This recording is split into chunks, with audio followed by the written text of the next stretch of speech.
Honorable Sara C. Duterte.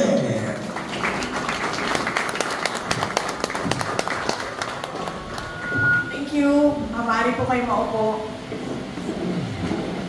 Mga kababayan, ladies and gentlemen, Assalamualaikum warahmatullahi wabarakatuh. Padayaw mayong adlaw kaninyong tanan.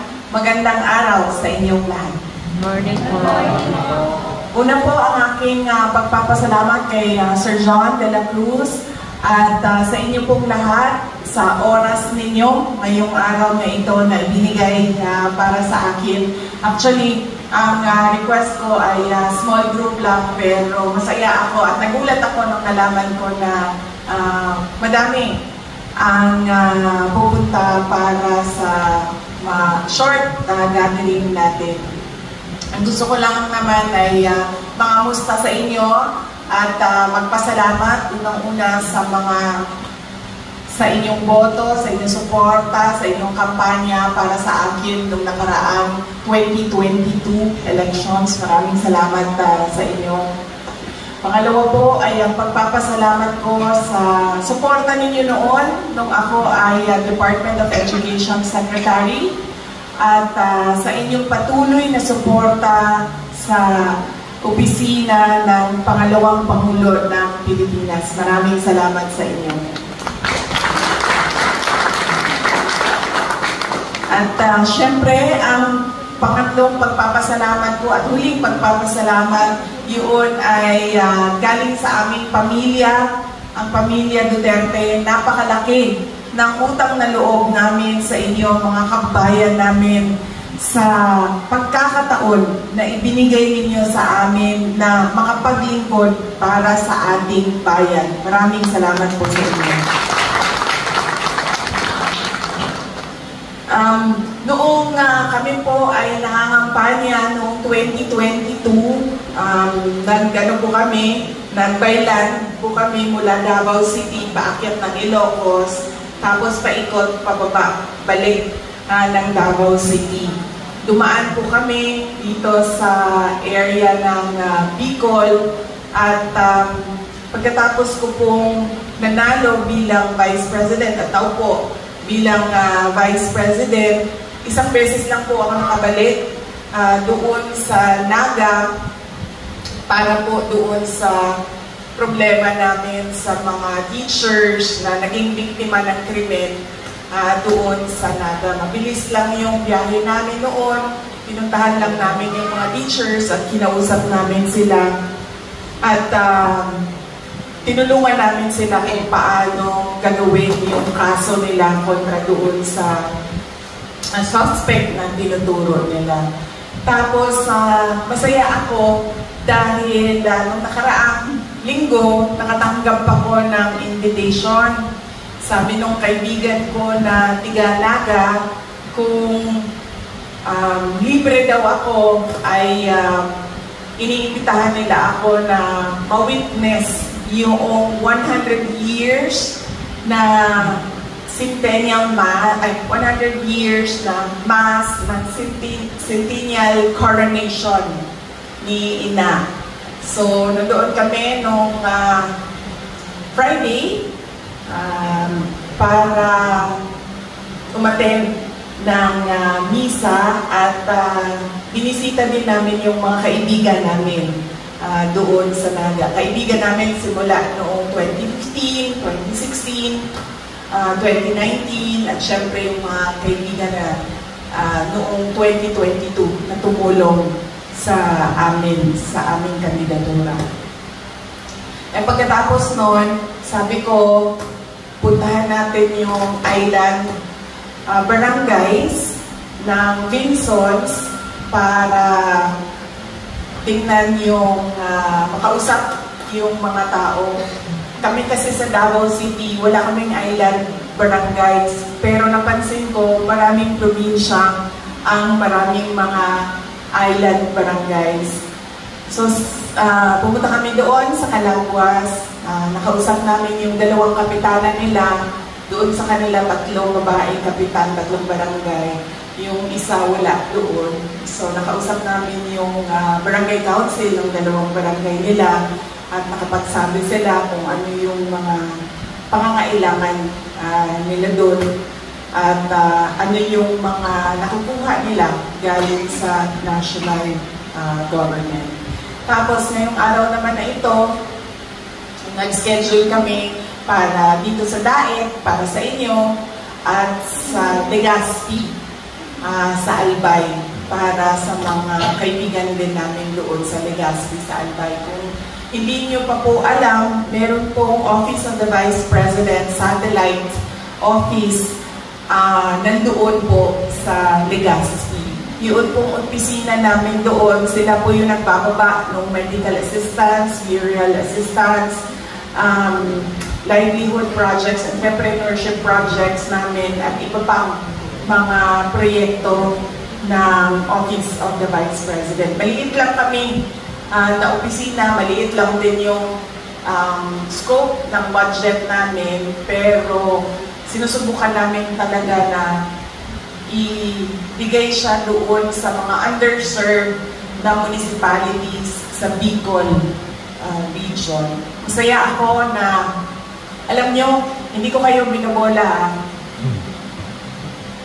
Sa totoo lang, ang dami ko na napuntahan ng dagat. Mahilig ako maligo ng dagat dahil kinalakihan ko yun sa akin mga magulang.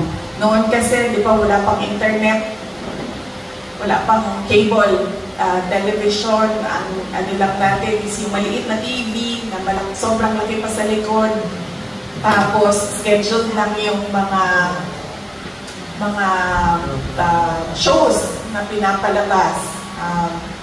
So, ang aking mga magulang, kapag Saturday or Sunday, lagi pag Sunday, dinadala kami sa dagat, doon sa Davao City. So, parang picnic ba? Doon kakain ng lunch, maligo, tapos uwi na kaagad sa bahay. Kasi malapit lang din, may mga coastal barangays kasi ang Davao City. At noon, sobrang ganda pa ng mga coastal barangays namin dahil hindi pa siya polluted.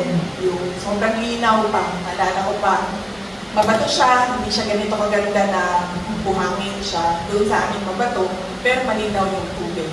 Yun yung alala ko. And syempre, kapag yun ang paulit-ulit na ginagawa nung ikaw ay bata pa, nadadala mo siya kapag ikaw ay may edad na. So, pag ako nag-iisip na mamasyal, lagi ang una niyan is kung nasaan yung dagat. Tapos, noon, nabisita ko ang Masbate dahil nagka-problema, kung maalala ninyo, nung DepEd ako, nagka-problema sila sa NPA doon dahil may enkwentro na malapit sa paaralan. Tapos yung mga bata at yung mga guro ay natakot na pumasok sa school, kaya pinuntahan namin, nag-request kami ng stress debriefing sa mga first responders ng Department of Education. Kinausap namin yung mga bata at kinausap namin yung mga teachers na kung anong gagawin, kung takot pa yung bata pumasok or takot yung teacher na pumasok. So nakabisita ako sa Masbate at nung panahon na yon, sobrang dami ng binisita namin na municipality kasi lahat sila apektado. Naghahabulan kasi yung operation ng military tsaka ng hinahabol nila na NPA. So, yung magkatigil-tigil na mga municipality, apektado sila. Pila ka buka naman yan, 22? 7 municipalities yung binisita namin sa Masbate. Tapos, kailangan namin mag-overnight doon at nag-overnight kami sa Municipality of Balud sa Masbate. Sobrang ganda nung kanilang dagat doon sa Masbate. Nasabi ko na isa yon sa mga pinakamaganda na nakita ko. Pero nung pumunta ako dito sa Camarines Norte, pumunta ako sa Calanguas,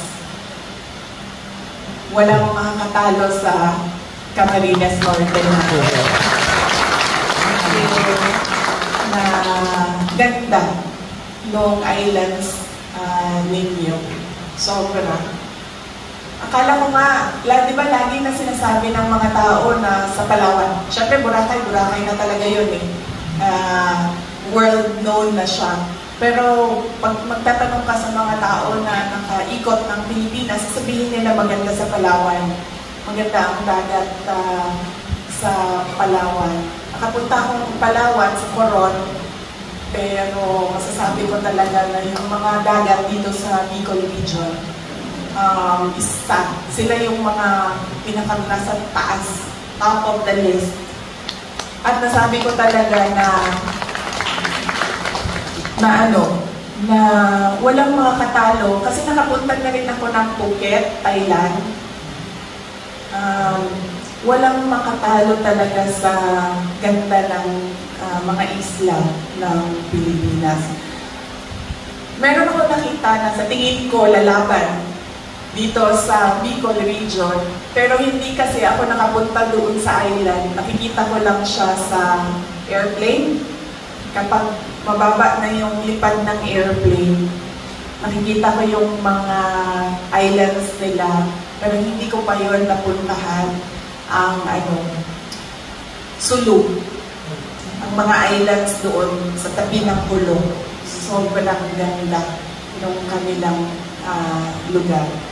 Isa yon sa mga pangarap ko na mabisita yung mga island barangays ng Hulong doon sa probinsya ng Sulu. Kaya yon, sobrang saya namin. Masaya din kami dahil pagdating namin doon, sabi ng mga taga-Calangguas, sabi nila, ay, ang swerte mo kasi ganitong panahon, maano na daw yung dagat.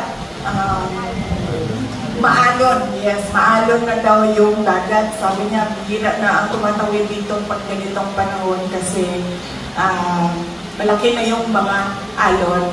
Pero nung 2 araw na nandun kami, maganda yung panahon. Pinagbigyan, sabi ko nga doon sa isang banggero, sabi ko pinagbigyan kasi kami ng Diyos. Tumawa siya ng tumawa. Kahit si Mayor kanina, doon sa Vinsons, nag-courtesy call ako sa kanya sa Municipal Hall. Sabi niya, alam mo, ngayon lang ako nakabiyahe ng Calangguas na ganitong panahon na walang alon sa dagat. So, sobrang saya dahil pinagbigyan ni Ina ang pag-ikot sa Bicol. So, yun po, yung iba ko pong mga pinagdadaanan, alam niyo naman na po yun. Hindi ko na po ito kwento ulit sa inyo lahat. Sa totoo lang, hinahanap nila ako doon ngayon sa House of Representatives kasi pinag-uusapan nila ang budget ng Office of the Vice President. Siguro naka-livestream sila doon, hinahanap nila ako. Pakisabi na lang, nandito ako sa inyo. Sabi ko sa kanila, binibigay ko na yan sa inyo kung anong gusto niyong gawin sa budget ng Office of the Vice President. Bahala na kayo. Basta kami, kung anong meron, yun ang tutuloy-tuloy ang trabaho ng Office of the Vice President. Kung ano pong matulong namin sa opisina namin, sa Legazpi, Albay, ang coverage po nila ay buong Bicol region. Konti lang po yan sila pero sinusubukan nila na mapuntahan lahat. Kung ano pong matulong namin, ipaalam niyo po sa amin dahil alam ko na pinili ninyo ako para magtrabaho sa bayan. Mga kababayan, ang lahat po ng ginagawa natin ay para sa Diyos, sa bayan at bawat pamilyang Pilipino. Maraming salamat po. Thank you very much. Please all rise para po sa ating crowd shot. And of course, siyempre sa lahat po ng ating mga bisita po, magkakaroon po tayo ng photo operation.